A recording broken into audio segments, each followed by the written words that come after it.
But evil lurks in the hearts of men. The shadow knows.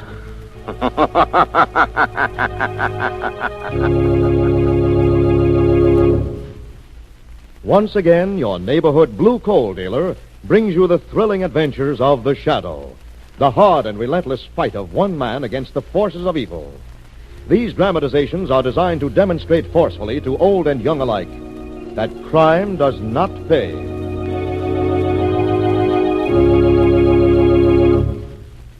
Friends, we want to salute the retail coal dealers of America who, under the most difficult conditions, have done an outstanding job of spreading deliveries of coal this winter. We want to salute the American railroads, who have been hampered by the heaviest snowfall in years.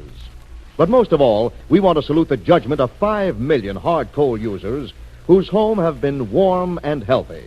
We want to say thank you to those hard coal users who are giving their local dealers several days' notice when a delivery is required.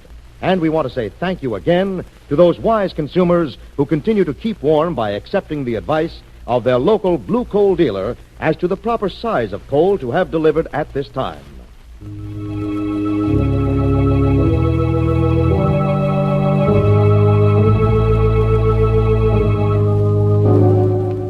The Shadow, who aids the forces of law and order, is in reality Lamont Cranston, wealthy young man about town. Years ago in the Orient, Cranston learned a strange and mysterious secret: the hypnotic power to cloud men's minds so they cannot see him. Cranston's friend and companion, the lovely Margot Lane, is the only person who knows to whom the voice of the invisible Shadow belongs. Today's drama, The Terror at Wolf's Head Knoll.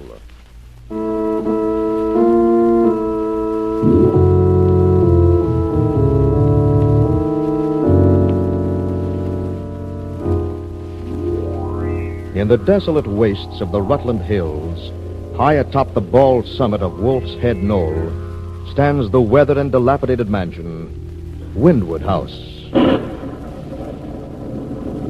The hands of the clock in the dusty hallway stand at precisely 9 o'clock as an old woman comes slowly down the stairs, an oil lamp clutched in her gnarled hand to answer the violent pounding on the outer door.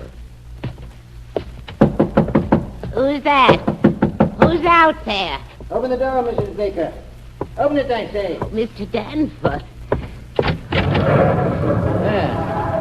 Pretty good time, I must say. I'm sorry, sir. Have you been knocking long? Till the skin's off my knuckles. Oh, I didn't dream it was you, sir. You've not been here in such a long time. Indeed, I haven't. Little pleasure in visiting a house that's cost you $250,000 in money and 10 years of your life in aggravation. Windward House, indeed. Danforth's folly it is.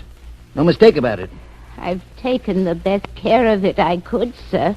And by all odds, you're the world's worst housekeeper. Look at the place. Dust and decay from top to bottom. Well, I've done my level utmost, sir. Ah, well, no matter. Any luck at all, I'll be rid of this eyesore within the hour. Rid of it, sir? I'm getting out from under, Bleecker. I'm going to unload. It's as good as settled if I'm to believe this letter I received yesterday. Well, who is it from, sir? Medical man, Dr. Goddard, he signs himself. Dr. Emil Goddard of the Goddard House for nervous disorders. Should be here any minute now. But what does he want with the place, sir? Who knows and who cares? He says it'll suit his purposes, and I shall be delighted. Ah, that should be him now. Well, Bleecker, what are you waiting for? Open it. Oh, I'm sorry, sir. Is the master of the house in? Right here, sir. You're Dr. Goddard, I presume? Dr. Goddard? No, my name is Williams. Terrence Williams. And to what do I owe the inconvenience of this visit? You've got to help me, for your own sake as well as mine. What? I led them here because I'd heard of this house. They're on my heels. They'll kill us. They'll kill us all. Who will? The two of them, the doctor. What? And his friend Lasher. I don't understand. Don't try, but if you value your life... They're here. Oh, Mr. Danforth, what's happening? Don't open that door. Oh. I know you're in there, Williams. Open up. Open up, or I shall have the police here within the hour. What's this all about? I'll explain later. I prefer to find out now. No, wait. Don't open that door. Out of my way, you fool.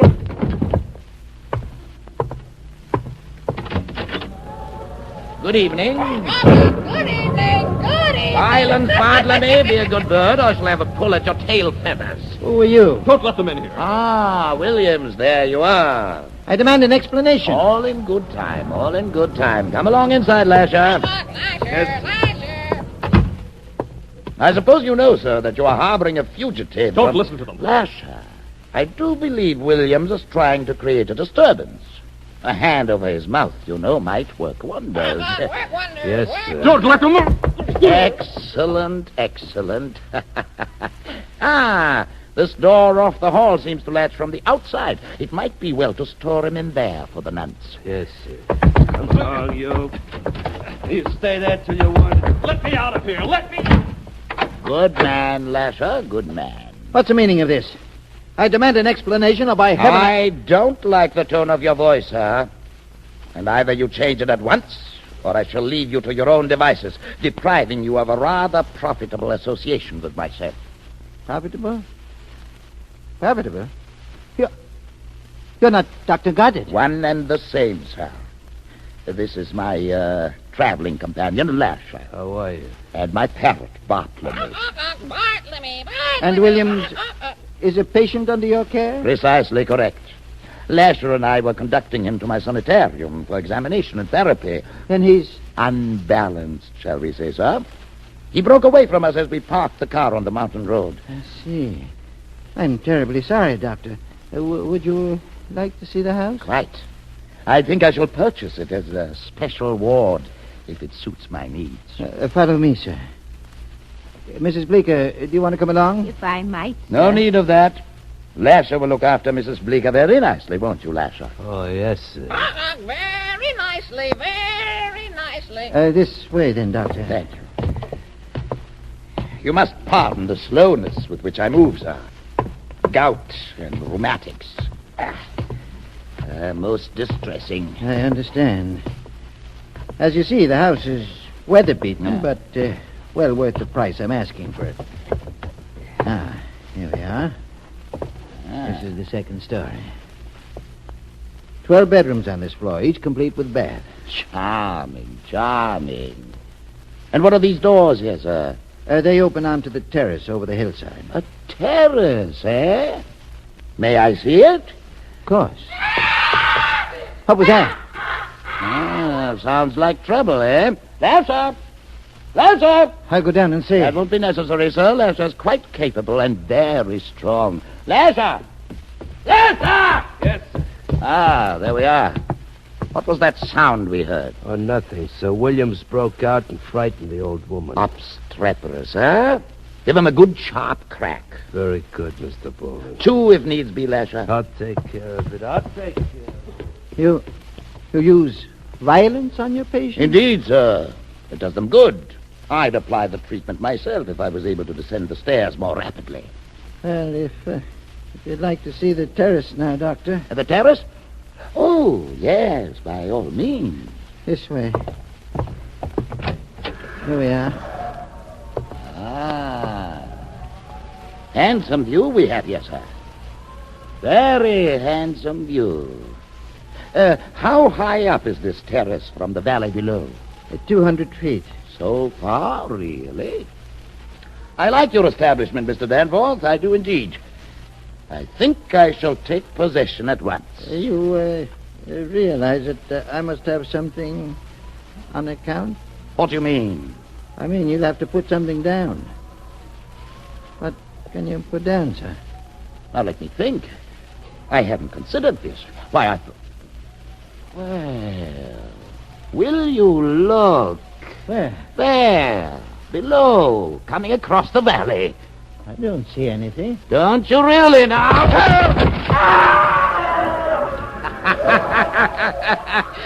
I've put you down, sir.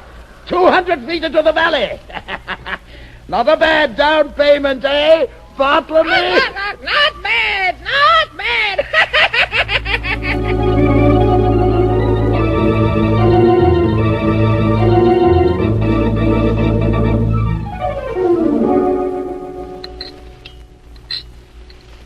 Master of this house but a scant 2 hours leisure, and already I'm quite at home. Well, I always said you was a gentleman born. Gentlemen born, gentlemen born. Have a biscuit, Bartlemy, dear bird. And for myself, I shall have another slice of the goose and a glass of wine. Oh, the wine ain't good for your gout, sir. My gout is of no consequence, boy. Ignore it. charming and stately abode, Lasher. But we lack company. Guests. I'm afraid there won't be many people coming along this way, Oh, there's occasional traffic on the road below. Well, will that just go by? Not necessarily, Lasher. You see the large mirror suspended in the hallway? Yeah. Think now. What would happen if we took it down and suspended it over the road in the dark instead Why, of... cars would come around the curve. Quite right. And see their own headlight reflected. And swerve to miss hitting themselves and... I see what you mean. Yeah, I see what you mean.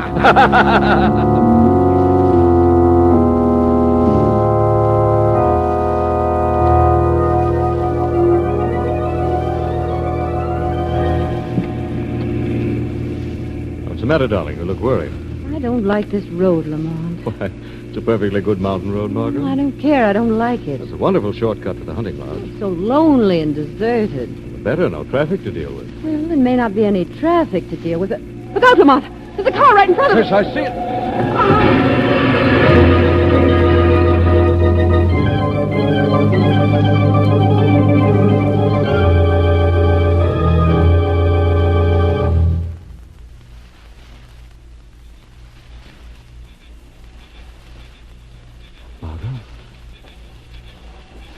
Margot. Oh. You all right, darling? What happened? You were thrown from the car. Can you stand up? I don't know. My foot, I can't move it. Let me see. It's caught in the underbrush. Hold still. Oh, what are you doing? Cutting the loose with a hunting knife. There. Now try and stand up. All right. Ooh, Careful. my ankle is killing me. You're behind my arm. Must be sprained or broken. Lamont, what are we going to do? Steady now. We're miles from nowhere, out here all alone. We're not all alone, darling. What do you mean? See those lights through the trees there? Where? Oh, yes. Where are they coming from? I did a little scouting around before you came to. There's a mansion. An old mansion right on top of the hill.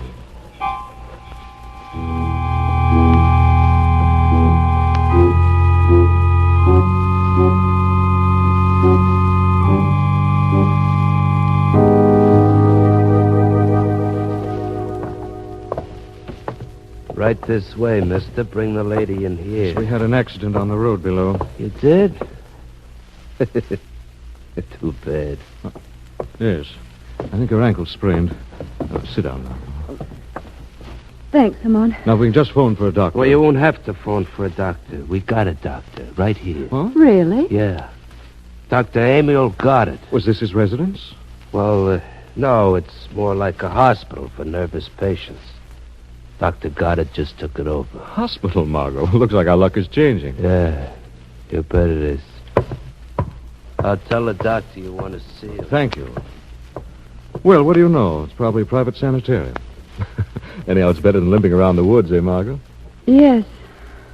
How you feeling, darling? A little faint. Nervous strain. If I only had a glass of water. Well, I'll see what I can do. There might be water in here.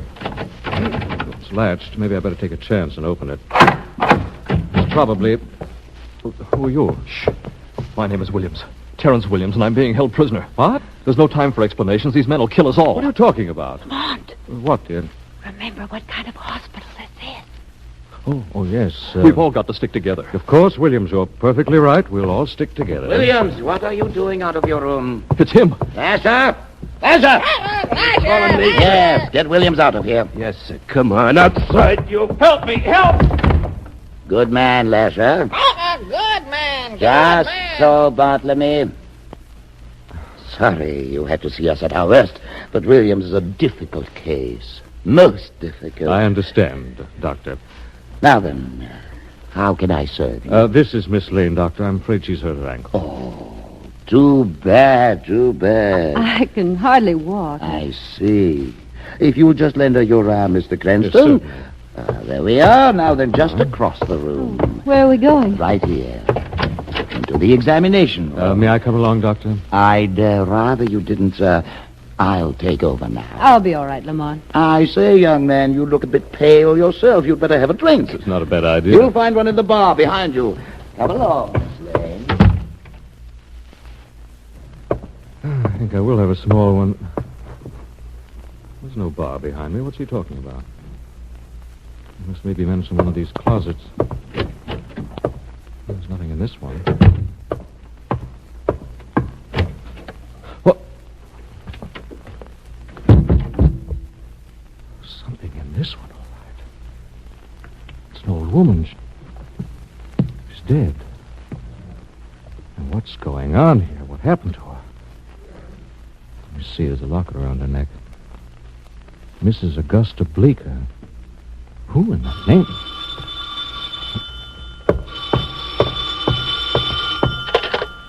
Hello? Hello. Is Mr. Danforth in? Danforth? I don't know any Mr. Danforth, but you see... I just want to tell him how sorry I am that I couldn't get over this evening. This is Dr. Goddard. Who? Dr. Emil Goddard. You see, there was an emergency at my sanitarium tonight, and I had to assist... What kind of an emergency? Two rather serious cases ran away from here. What? Yeah. Taking my most effective young intern with them. Poor fellow by the name of Williams. Williams? Hello? Margot! Hello? Margot! What is it, young man? I want to see Miss Lane. I'm afraid you can't. I haven't completed my examination. I want to see her, and I want to see her now. Very well, if that's the way you feel about it. I don't advise it, mind you, but if you insist, there's nothing I can do except... Well done, Lasher. Thanks. Good work. Good work. Good work. Good work.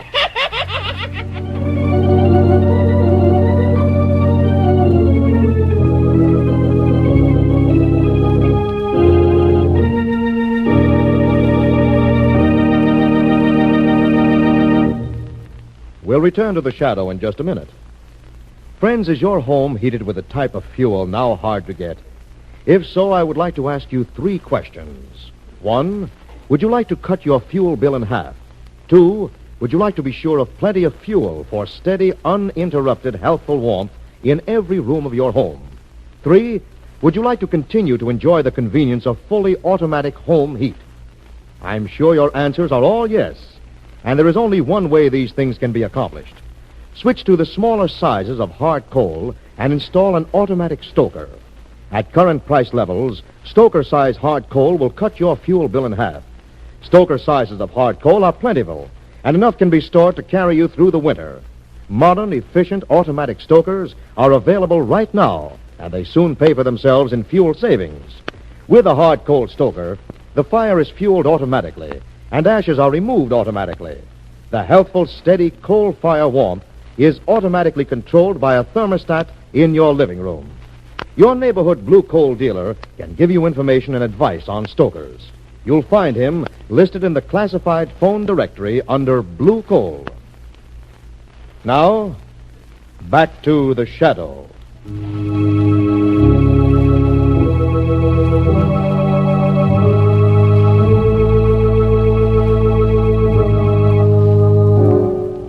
When their car mysteriously skids off the road and Margot's ankle is sprained, she and Cranston take refuge in a dilapidated old mansion. There, a strange doctor claims to be treating Margot's injury. But when Lamont tries to see her, he is struck down from behind by the doctor's friend, Lasher. Now, a few seconds later, in the room with Margot. Doctor, Yes, my dear. what was that noise outside? Nothing, my dear. Nothing at all. I thought I heard Lamont's voice. Nonsense. You mustn't concern yourself with these trifles, Miss Lane. Particularly not now, when you have so much else to worry about. What do you mean? I have made my examination. Yes? The condition is very serious. I'm afraid neurological distortion of the metatarsal area has set in. What's that? A rather serious malady. Serious malady. Serious malady. I'd better inform my family. That won't be necessary. I shall proceed here and now to do what's called for. What's that? I'm afraid surgery. Oh, no. Yes, my dear. Surgery. Surgery. Surgery.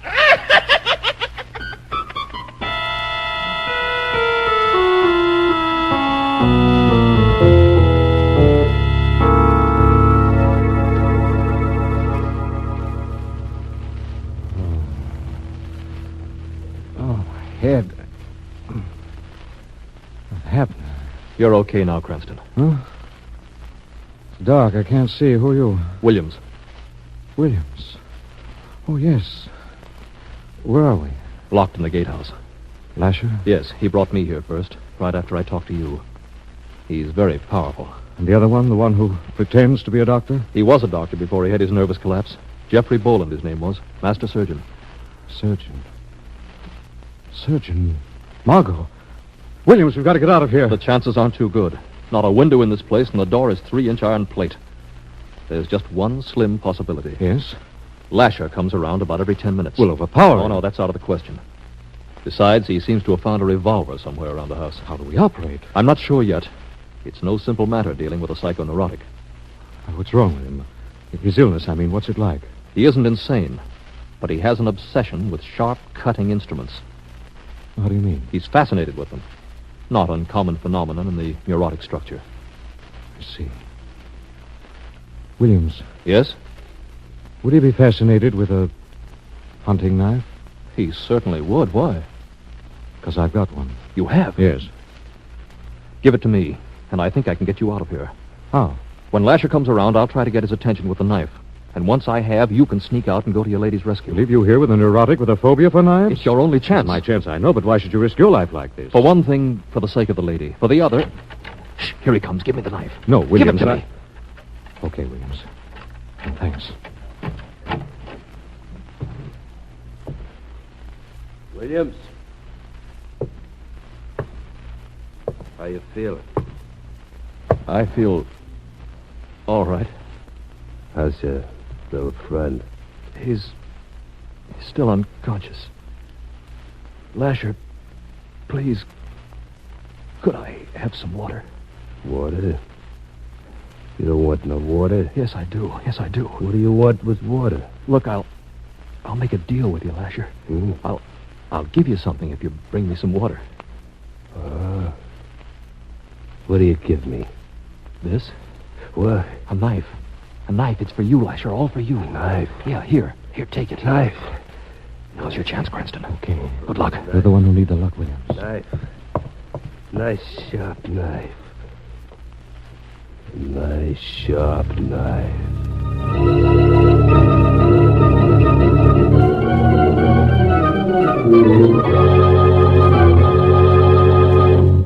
Lamont! I'm afraid your gentleman friend is otherwise engaged, Miss Lane. Please let me out of here. I fear, my dear girl, that would be impossible. Impossible. Try to understand, my dear. I shall perform the operation with admirable dexterity. I shall prove to those fools who would keep me in a sanitarium that I'm not ill. But I'm indeed a great and clever surgeon, a skilled master of the scalpel. I will not return to captivity to waste my talents under a bushel. No, no. That I will avoid at all costs. What's that? The shadow. Who laughed? There's no one here. I'm here, though you cannot see me. Who are you? I am the Shadow. Go away. Leave me. Go.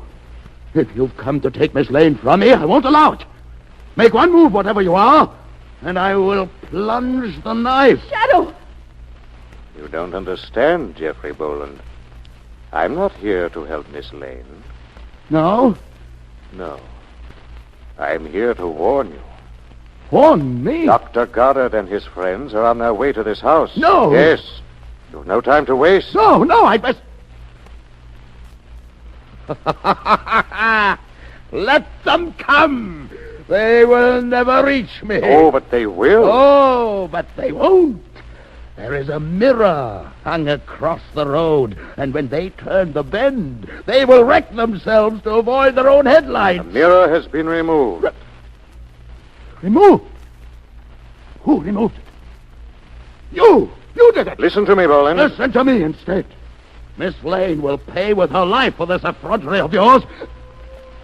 What's that? They found you, Boland. No. The house is surrounded. The grounds are covered. Let me out of here. Lasher! Lasher! Thank heaven you came. Come on, Margot, quickly. I've got to get back to the gatehouse before Lasher uses my hunting knife.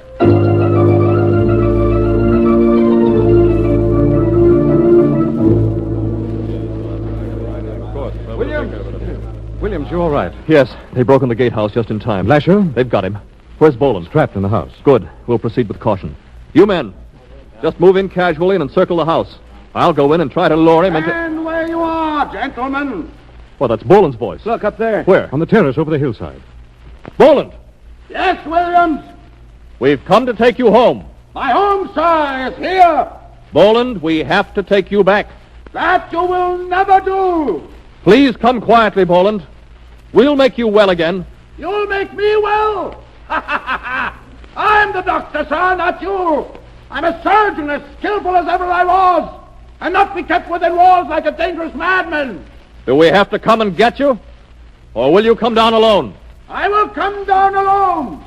Look, he's climbing over the railing. Boland! Stop him, somebody. I will come down, Williams, but you are not taking me back. Stop! That is one thing I promised myself to avoid at all costs. Don't jump, Boland, don't!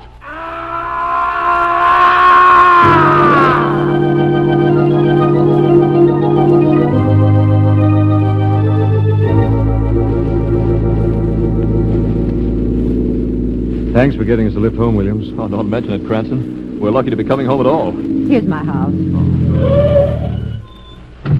Good night. I don't know how I can ever thank you. You can, darling, so don't try. Good night, old man. See you again, Cranston.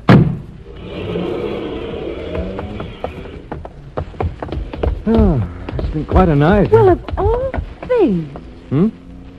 Jeffrey Boland was evidently quite a doctor in his time. What do you mean?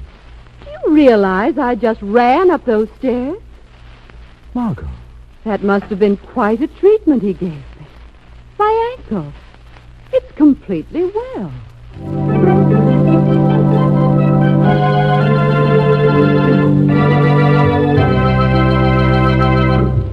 Now here is Blue Coal's distinguished heating authority, John Barclay. Thank you, Andre Baruch, and good evening, friends.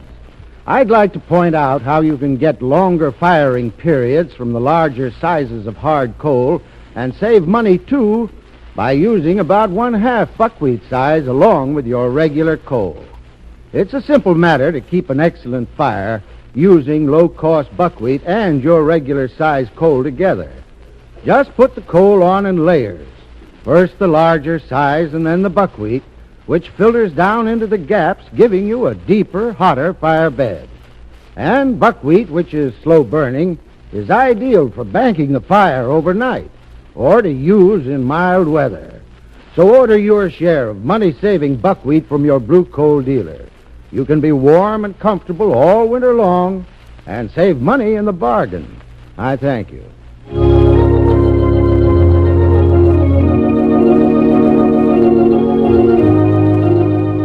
This story is copyrighted by Street and Smith Publications, Incorporated. The characters, names, places, and plot are fictitious. Any similarity to persons living or dead is purely coincidental. Again next week, The Shadow will demonstrate that the weed of crime bears bitter fruit. Crime does not pay. The Shadow knows.